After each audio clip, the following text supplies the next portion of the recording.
Well, Mark Stein is a machine.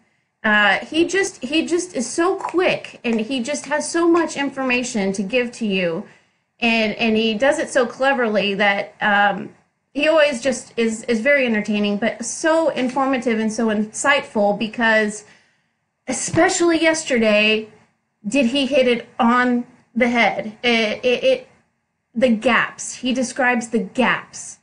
And what I take away from this in the main thing is that you've got a gap between those who will not buy into the manufactured culture change, this needs to be changed, the politically correct, the Hollywood.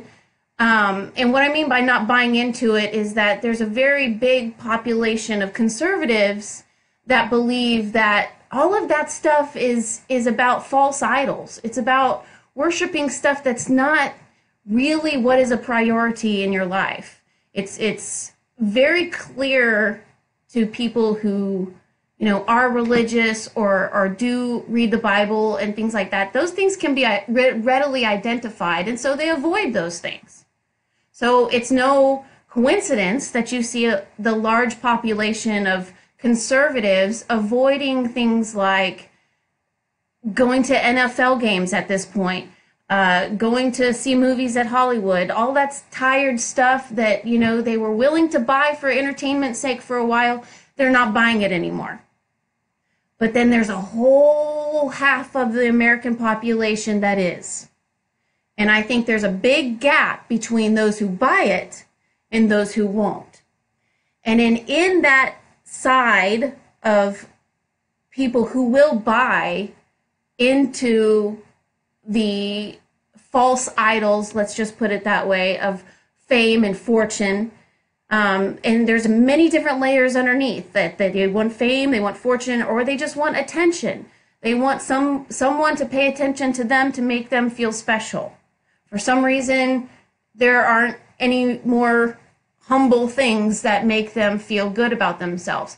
You've got to have that attention. If this weren't the case, we wouldn't have movies called Jackass and things like that. I mean, let's be real. But then under that, there's even more innocent layers of people on this side that buy into it, maybe unknowingly, but pretty much enabling it to happen because they buy it literally. They buy the products, they go to the movies, they watch their shows, because maybe that's all they, do. They say, I'm not a bad person. I'm not a drinker. I'm not a drug user. All I want when I get home from work is to watch my show. Happens to be on ABC or Freeform, whatever. I have to watch the show. I just have to watch it. I don't care what it's about. I don't care if it's bad for my mind. I don't care. So there's these people who are completely agnostic to the whole thing, but they're enabling it. And so they're on that side of buying into it. And it's a very far gap between those who are buying it and those who aren't. So much so that the people who are buying it will feel better about themselves. And when I say that, they just don't want to be wrong. They don't want to be called wrong for engaging in this side. Or whatever their behavior is, if it's watching TV or if it's sleeping with really weird, ugly monsters to get a movie part, they're all on this side of the gap. And they think everyone on this side of the gap is completely nuts and doesn't understand reality. And they're deplorable human beings. They are below civilized human beings at this point. They are against culture, literally.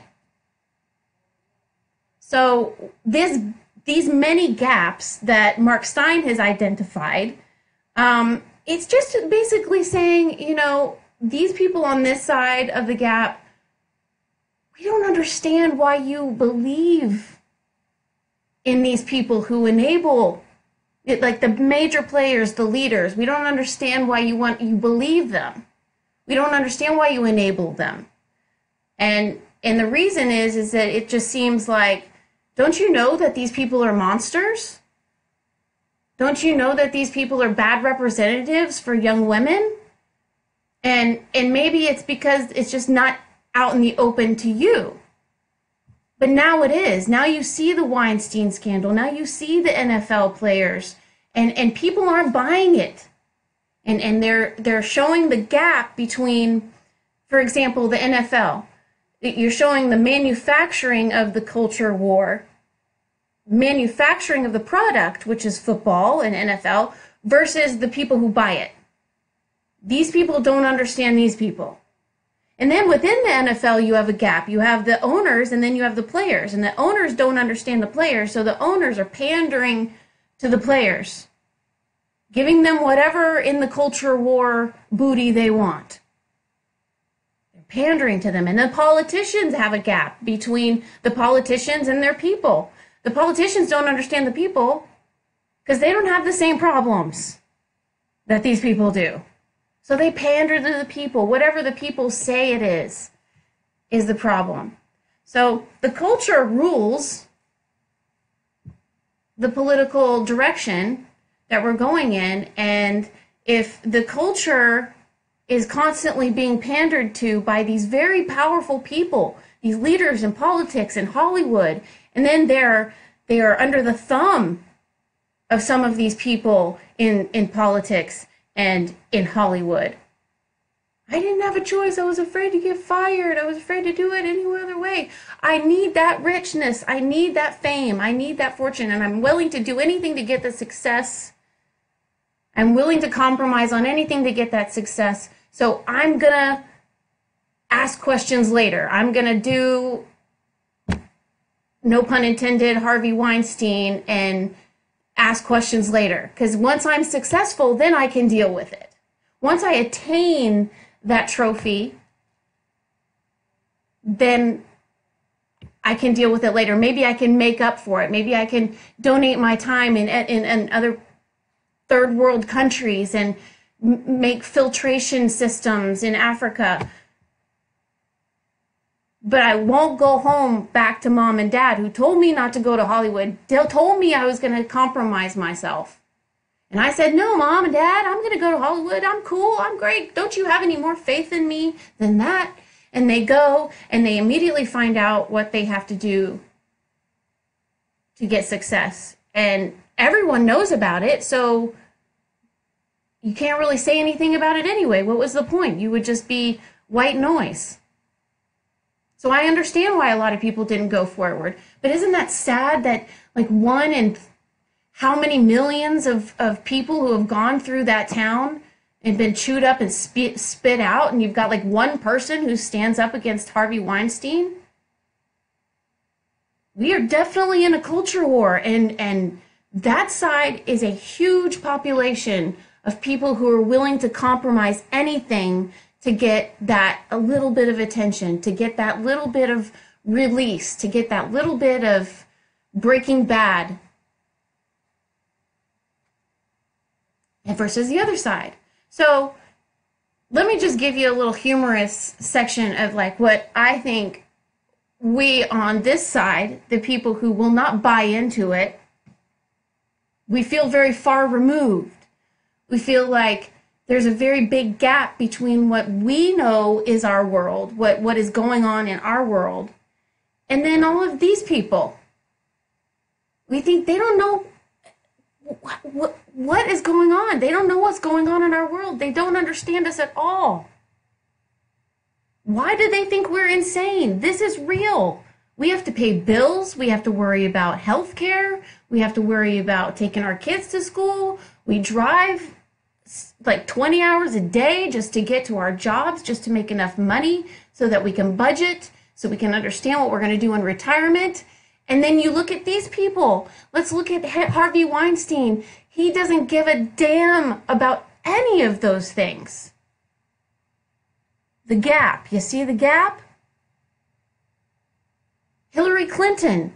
She doesn't worry about any of these things. She doesn't worry about if she can give $20 to her kid because her kid has to go to school and buy a t-shirt or something. She doesn't care about those things. Budgeting? What? Personal budgeting? Personal responsibility? What? These people don't have that. They live in a different world. And yet all these little layers underneath in the gap world, they hero worship. I think that's what they call it. They hero worship. They celebrity worship.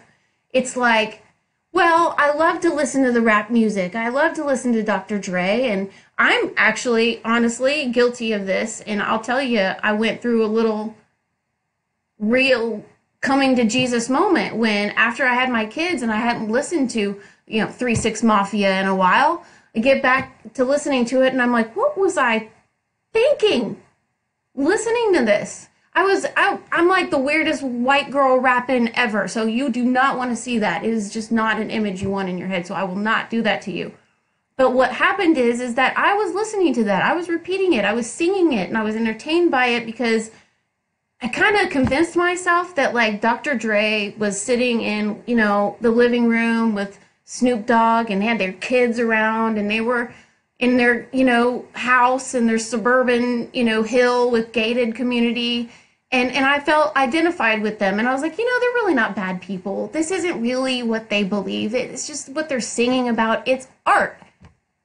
And that's what I convinced myself of. And that's a gap. Because they are talking about that stuff. They are enabling that stuff. And me singing it is not helping.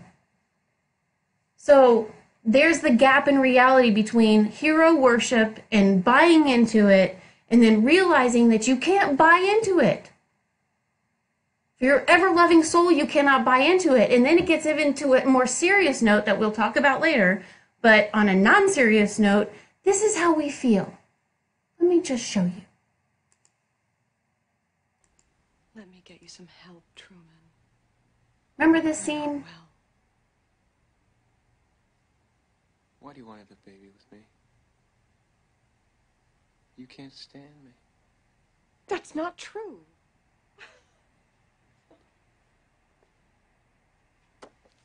Why don't you let me fix you some of this new Mococo drink? All natural cocoa beans from the upper slopes of Mountain Nicaragua, no artificial sweeteners. What the hell are you talking about? Who are you talking to? I've tasted other cocos. This is the best. What the hell does this have to do with anything? Tell me what's happening! Well, you're having a nervous breakdown. That's what's happening. You're part of this, aren't you? Roman! Meryl! You are scaring me! You're scaring me, Meryl. What are you gonna do? Dice me? Slice me or peel me? There's so many choices! No! Do something! What'd you say? Who are you talking to? Nothing. I didn't say anything. I didn't say anything. You said do something. No, I didn't talk. I wasn't talking to anybody. Roman, Talk to me! I don't know anything. Please stop. Stay where you are. Truman? Truman.